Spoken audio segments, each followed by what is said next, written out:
ಆದುದೆಲ್ಲ ಒಳ್ಳೆಯದಕ್ಕೆ ಆಗಿದೆ, ಆಗುವುದೆಲ್ಲ ಒಳ್ಳೆಯದೇ ಆಗುತ್ತಿದೆ, ಆಗಲಿರುವುದು ಸಹ ಒಳ್ಳೆಯದೇ ಆಗಲಿದೆ. ರೋಧಿಸಲು ನೀನೇನು ಕಳೆದುಕೊಂಡಿರುವೆ? ಕಳೆದುಕೊಳ್ಳಲು ನೀನು ತಂದಿರುವುದಾದರೂ ಏನು? ನಾಶವಾಗಲು ನೀನು ಮಾಡಿರುವುದಾದರೂ ಏನು?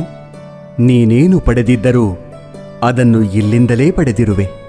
ಯಾವುದು ನಿನ್ನ ಭಾಗ್ಯದಲ್ಲಿ ಇದೆಯೋ ಅದು ನಿನಗೆ ಸಿಕ್ಕೇ ತೀರುತ್ತದೆ. ಯಾವುದು ನಿನ್ನದಲ್ಲವೋ ಅದು ನೀನು ಎಷ್ಟೇ ಪ್ರಯತ್ನಿಸಿದರೂ ಸಿಗಲಾರದು. ಚಿಂತೆ ಬಿಡು. ಜೀವನದಲ್ಲಿ ಬರುವುದೆಲ್ಲವ ಬಂದಂತೆ ಸ್ವೀಕರಿಸು. ನಮ್ಮ ಬದುಕೇ ಒಂದು ಹೋರಾಟ. ಈ ಹೋರಾಟದಲ್ಲಿ ನಾವು ಮಾಡುವ ಕಾರ್ಯವನ್ನು ಪ್ರಾಮಾಣಿಕವಾಗಿ ಮಾಡಬೇಕು. ಏನು ಆಗಬೇಕೋ ಅದು ಆಗೇ ತೀರುತ್ತದೆ. ಅದನ್ನು ತಡೆಯಲು ನಮ್ಮಿಂದ ಸಾಧ್ಯವಿಲ್ಲ.